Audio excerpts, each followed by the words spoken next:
Guys, nandito ako at ako'y gagawa ng aking panglinis na liquid. Liquid na panglinis ko sa aking cleaning business. Oo guys, kasi 'di ba, pag bibili ka ng mga product is medyo may amoy at nakakasira yata yan sa ating lungs. Kaya ang ginawa ko guys is ako na lang ang gumawa sa product ko. Oo, alam nyo guys, sinubukan ko ngayong linggo na to, like isang linggo, gumawa ako ng sarili kong product na gipanglinis ko sa kubita, panglinis ko sa sink, at saka yung mga stainless na sa sink or sa saingan, sa lutuan, sa mga lutuan dito. Yan ang ginamit ko guys. At saka sa bathroom, yan ang ginamit kong gi-spray at siya'y natatanggal.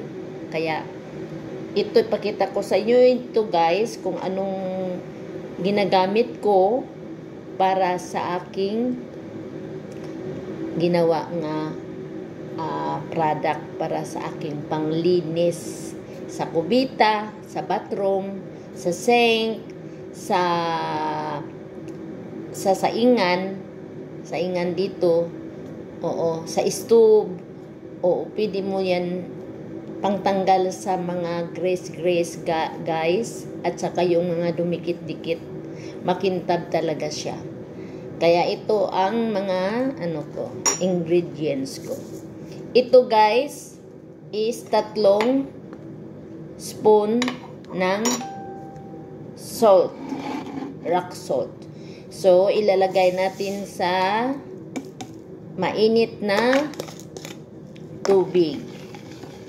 Parang matutunaw siya.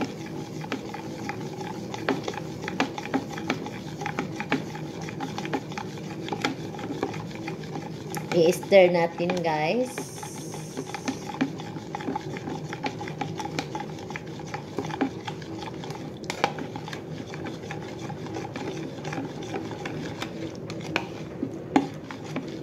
Yan. At saka Coke. Coke guys. Yung Coke na to ilalagay ko dito.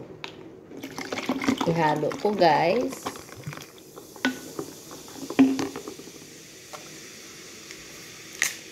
Ito guys.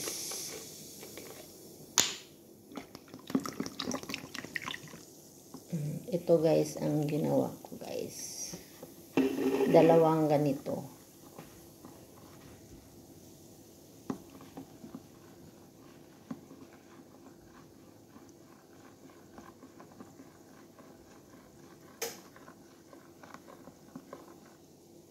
Diba? Saka ilagay ko dito sa bote na to.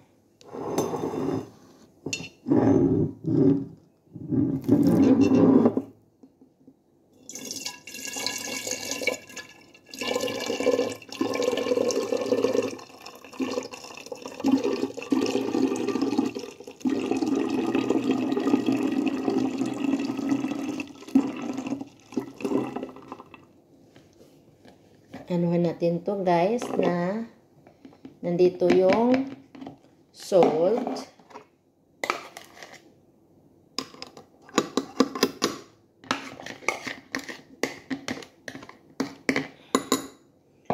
at lalagyan natin ng ito guys, yung dishwasher liquid. Lagyan natin guys.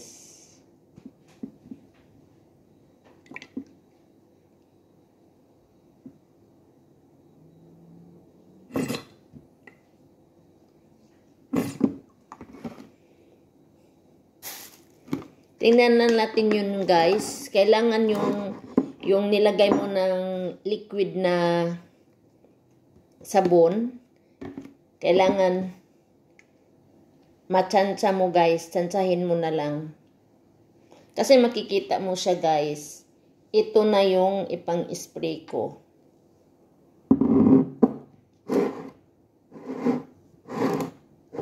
Diba? Ito guys.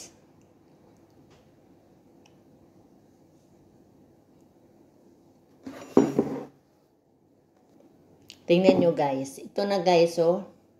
Diba nahalo na siya guys. Pakita ko sa inyo guys na may lilinisan ako. Kasi wala yung spray ko guys. Nandun sa sasakyan. So kuha lang tayo ng kaunting cloth. Ganon lang natin guys. At gagamitin natin pangpunas. Diba? Meron siyang ganitong ganyan. Igawin natin pampunas guys.